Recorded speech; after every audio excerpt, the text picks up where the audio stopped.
Bonsoir Nathanaël Rochat. Bonsoir. Mon cher, pour commencer, est-ce que vous avez suivi les votations dimanche dernier ?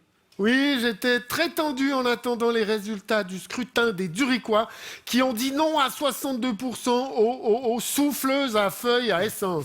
C'est ça la démocratie directe. Tu votes sur les souffleuses à feuilles à essence. La votation opposait deux camps. D'un côté, les personnes qui pensent que c'est l'invention la plus débile du monde quand tu vois ces types en train de faire un boucan du diable avec leur souffleuse dans une odeur huile essence pour pousser 3 feuilles mortes. Et de l'autre côté, ceux qui étaient pour les types qui font du boucan du diable avec leur souffleuse dans une odeur huile essence pour pousser 3 feuilles mortes. Zurich est la deuxième ville qui interdit ces engins après Genève. Hein. Oui. Pendant ce temps, dans le canton de Turgovie, on votait sur l'abolition de l'interdiction de danser pendant les jours fériés. Double négation. L'abolition de l'interdiction. Nicht mehr verboten tanzen worden sein. Et vous savez quoi, Vincent ? Quoi ? On va enfin pouvoir aller faire la teuf en Turgovie. C'est ça. Ça fait longtemps qu'on attendait. Autre truc suisse-allemand, Lucerne interdit les trainings en classe. Et les autorités pensent que l'interdiction de cette mode du survêtement enlèvera, je cite, la pression sur le groupe. D'accord. Par contre, le port du jeans augmentera la pression sur les testicules pendant 8 heures de cours. Quant aux instituteurs, le veston velours côtelé avec face tacon sous les coudes et mauvaise haleine reste autorisé. Très bien. On pourrait revenir en Suisse romande un instant ? Oui, la ville de Lausanne va éteindre l'éclairage de certains parcs publics pour favoriser la biodiversité. Vous avez déjà vu ces casse-couilles qui veulent vivre à la campagne mais supportent pas le bruit des vaches ? Ben à Lausanne, c'est l'inverse. Ils veulent vivre en ville, puis après ils disent « Mais quand même, ça manque de facochères par ici. Ça fait longtemps qu'on n'est pas allé cueillir des bolets en ville. » À Lausanne, si tu veux voir de la biodiversité, tu vas à Ripon-Bel-Air. Mercredi, il y avait un type en slibard en train de beugler au milieu de la place. Tu te serais cru dans Tarzan, là. Là, t'es servi en matière de biotope, hein, parce que, à mon avis, c'est un coin à champignons. D'ailleurs, le municipal lausannois Pierre-Antoine Brun a été chahuté par des militants. Les images nous rappellent qu'il y a beaucoup trop de cocaïne à Lausanne. Vincent ne voit plus Thomas Wiesel depuis quelque temps. C'est vrai. Eh ben, figurez-vous que j'ai retrouvé sa trace, puisqu'il y a 15 jours, il animait le culte de la paroisse réformée de Glanvich-Coin-Vic-Coinzin. La pasteur a expliqué que c'était pour attirer les gens, que les églises se vident un peu, que c'est dommage. Ouais. Mais en même temps, ils n'ont pas ressorti de nouvelle saison depuis 2000 ans, hein, je dirais.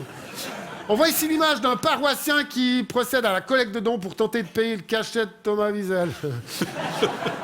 Non, mais c'était très chouette, hein. L'église était pleine. Quand l'assemblée a entonné « À toi la gloire », il a fallu expliquer à Thomas que c'était pas pour lui, mais que c'était pour Jésus.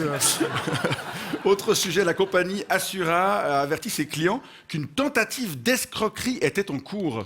Bah ouais, le système l'a mal depuis 30 ans. L'État qui nous oblige de contracter auprès de compagnies privées des assurances qui augmentent année après année, engraissant un juteux business dont les prestataires se goinfrent, système cadenassé par des politiciens censés représenter le peuple, mais qui sont vendus aux intérêts de lobby et compagnie grâce aux milliards pris sur le dos des gens. Non, c'est pas... Non, calmez-vous. Je parlais d'une tentative d'escroquerie en ligne qui visait les clients d'Assura.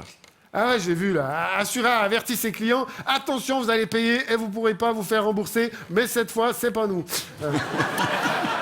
D'ailleurs, les primes vont encore augmenter. Quelle surprise, heureusement, à Berne, nos élus fourmillent d'idées pour soulager les assurés en proposant une taxe quand on va aux urgences et une augmentation de la franchise minimale. C'est des génies, quoi. On paye trop, faites quelque chose pour nous soulager. Ok, on va vous faire payer d'autres trucs en plus. Et qui a élu ces couillons ? Bah, c'est les mêmes qui votent pour les souffleuses à feuilles, etc. Quoi. Autre chose, peut-être ? Oui, sport de compétition, des supporters des Young Boys blessés par leurs propres engins pyrotechniques ont dû être hospitalisés. On peut critiquer les hooligans, mais pour finir, c'est les seuls à faire quelque chose contre les hooligans. Selon les chiffres sortis par l'Office fédéral de la statistique, l'espérance de vie la plus haute en Suisse est dans le canton de Genève, ce qui constitue une surprise puisqu'on croyait tous que ce qu'il y a de plus extensible chez les Genevois, c'est la gueule. Mon explication de cette longévité, en fait, des Genevois, c'est que c'est le canton le plus éloigné des Suisses allemands. Ah, et aussi parce qu'il n'y a pas de souffleuse à feuilles à essence. C'est voilà. ça. Par ailleurs, le seul canton où les hommes vivent plus longtemps que les dames, c'est à Appenzell. On a essayé de leur demander leur secret, mais ils ont refusé de le révéler. Ah oui, bah oui.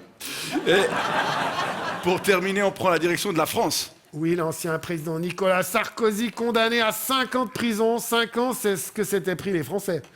Tandis que Nordal Lelandais, le meurtrier pédophile qui purge déjà une peine à perpétuité, a été condamné à 1 an de prison supplémentaire pour des violences sur sa compagne qui lui rendait visite en prison. Mais quoi ? Là, des violences, c'est pas ce que j'ai dit. Ouais, bien sûr, bien sûr. Là, on a fait le tour des limites quand même. Quand tu arrives à te choper de la prison, depuis la prison, quelque part, c'est un virtuose, le mec, quoi. Perpétuité, c'est comme buffet à gogo. Il est à un stade où s'il fait une nouvelle connerie, il doit aller au tribunal, donc ça lui fait une promenade, quoi. Puis elle, je parie qu'on doit encore la plaindre, quoi. Je suis tombée amoureuse d'un détenu meurtrier pédophile, je pouvais pas savoir qu'il était toxique. Ça t'a pas fait tilt, il est en prison, quoi. Enfin, allez, bonne suite de soirée. Merci Nathanaël, merci beaucoup. À très bientôt.